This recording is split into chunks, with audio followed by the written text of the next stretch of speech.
and today we're talking to David Yu from Australian Pacific College Group, and we're going to ask him about his insights into leadership. So David, what does leadership mean to you? Well, leadership, I believe it's to do with creating an environment where we can have collaboration to flourish, in ensuring that we develop the capabilities of a community is more important than developing any particular person or group of people. And I think that ensures that we are always mission critical and mission driven, not necessarily task driven. And I think leadership has a strong say in that, to make sure that it reminds us, because we get so task driven so often, that we need to look up sometimes and have somebody or the system or the leadership to remind us what the mission is again. So following on from that, what do you think are the best ways to develop the capability of the community? I think some of the ways to build up that capability is building resilience, ensuring that we have a committed group of people who understand and who can participate in the leadership process. If they're not focusing on the process and just focus on the outcomes, I think we're doing ourselves a disservice, because it doesn't allow that sustainability of the leadership of the community to continue.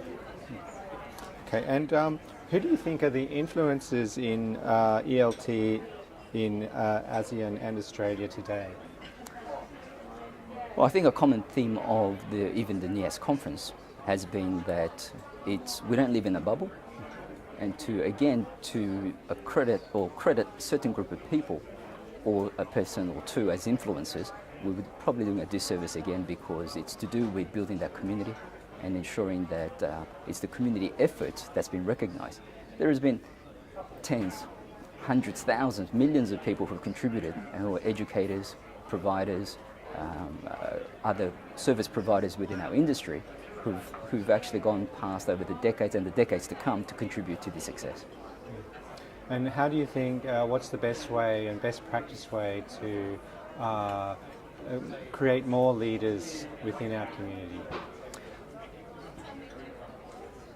I think having events where people can participate and have a say in that process is very important. So having a clear, transparent framework, as well as a process where it allows them to participate, so that they don't feel as it's something that's just a right, but it's actually a privilege, and allows them to contribute to the process.